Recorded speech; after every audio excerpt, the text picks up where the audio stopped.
नमस्कार। आज हम बात करेंगे टेंसेस की। Means time of the action which is taking place, यानी किसी भी काम के होने का वक्त प्रेजेंट है, पास्ट है या फिर फ्यूचर। क्या आप जानते हैं कि जो सेंटेंसेस हम बोलते, पढ़ते, लिखते या फिर सुनते हैं, वो सारे के सारे सेंटेंसेस किसी फिक्स पैटर्न या फॉर्मूला पे बेस्ड होते हैं। For example, Rani is playing football, यानी रानी फुटबॉल खेल रही है। इस सेंटेंस में काम क्या हो रहा है? खेलने का, यानी प्लेइंग। प्लेइंग यहाँ पर है वर्ब, और कौन खेल रहा है? रानी, यानी रानी यहाँ पर सब्जेक्ट है। और किसके साथ खेला जा रहा है?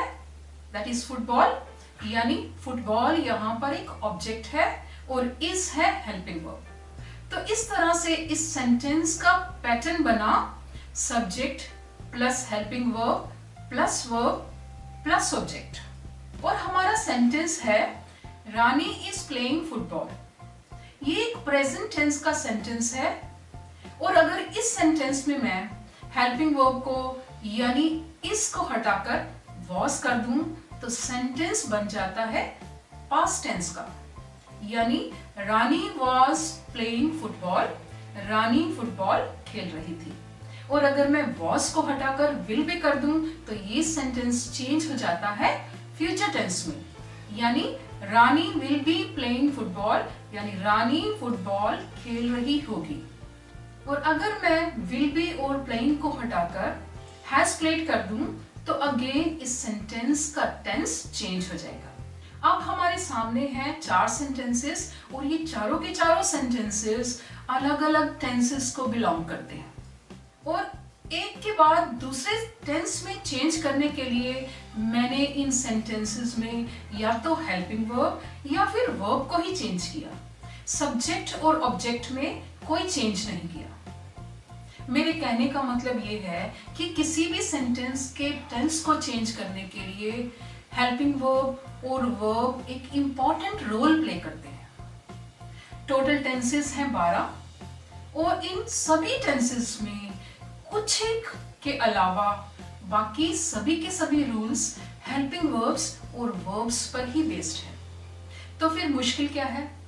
चलिए स्टार्ट करते हैं अपने पहले टेंस प्रेजेंट सिंपल टेंस से। And the examples are I play football, यानी मैं फुटबॉल खेलता हूं। We play football, they play football,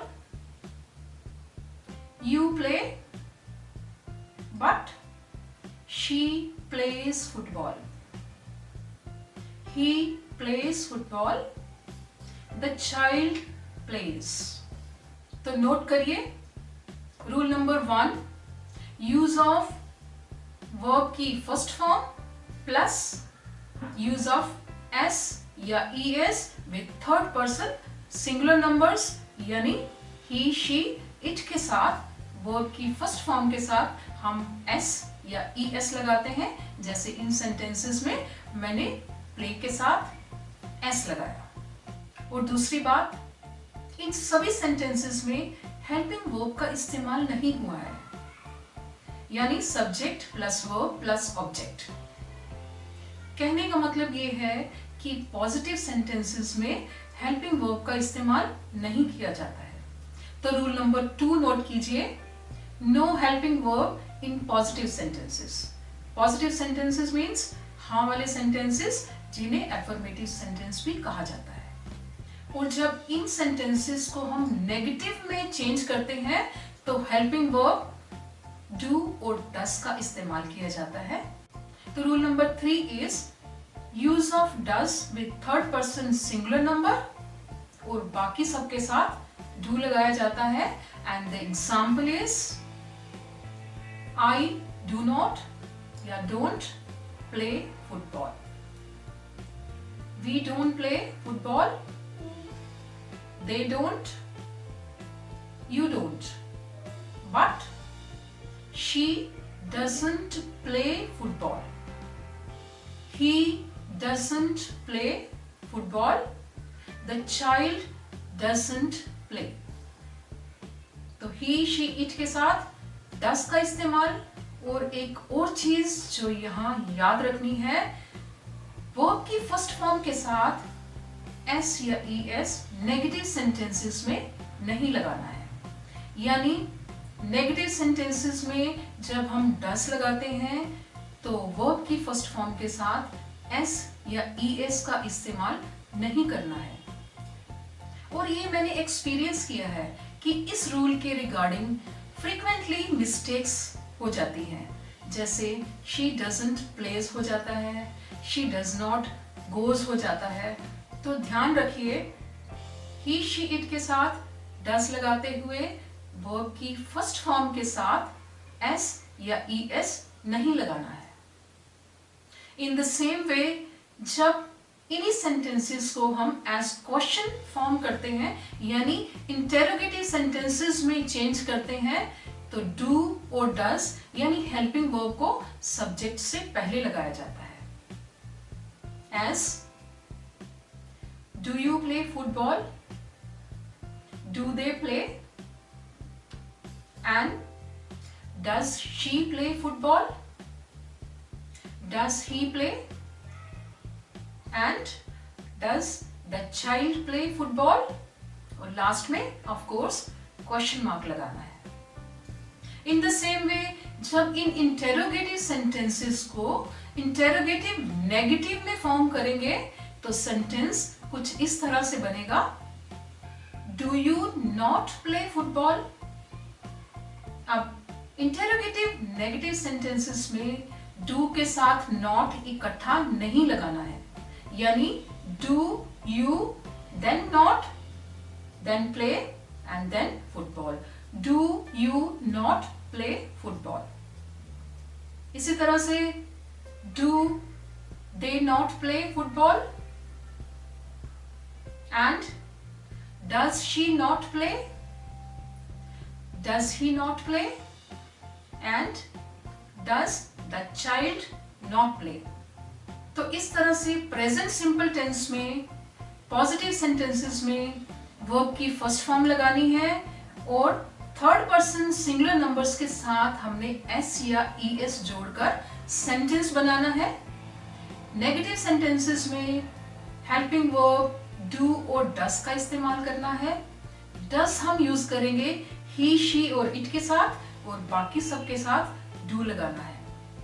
in the same way interrogative sentences में हेल्पिंग वर्ब को सब्जेक्ट से पहले लगाना है और इंटेरोगेटिव नेगेटिव सेंटेंसेस में डू लगाकर सब्जेक्ट, फिर नॉट लगाकर, फिर वर्ब की फॉर्म लगाकर हमने सेंटेंस बनाना है। हमारा अगला पॉइंट है uses of present simple tense, यानी किन किन सिचुएशंस में हम प्रेजेंट सिंपल टेंस का इस्तेमाल करते हैं।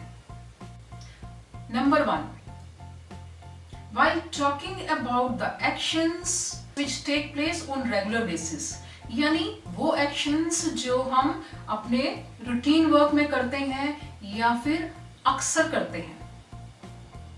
And the example is Priya washes her clothes daily and Rahul goes to the temple in the morning. Use number 2 is when we talk about someone's hobby, यानी किसी की शौक के बारे में बात करते हुए हम प्रेजेंट सिंपल टेंस का इस्तेमाल करते हैं। जैसे सुमन लाइक्स गार्डनिंग, यानी गार्डनिंग सुमन का शौक है। Use number 3 is to tell about facts, and the example is water boils at 100 degrees centigrade.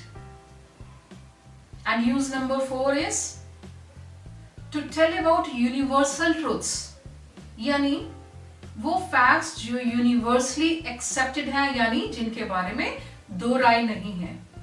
For example the sun rises in the east and truth always wins, यानी सच की हमेशा जीत होती है।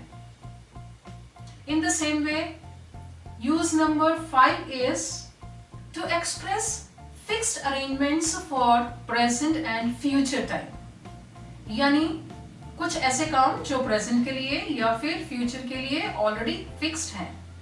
For example, your examination starts at 9 and the next use is for newspaper headings when we are referring to an event that has just taken place.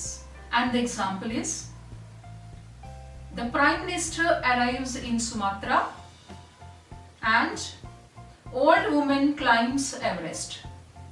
तो ये कुछ situations हैं जिनमें हम present simple tense का इस्तेमाल कर सकते हैं। आज के लिए बस इतना ही। अगली वीडियो में हम डिस्कस करेंगे पास्ट सिंपल टेंस को। तब तक के लिए इजाजत दीजिए। Thank you.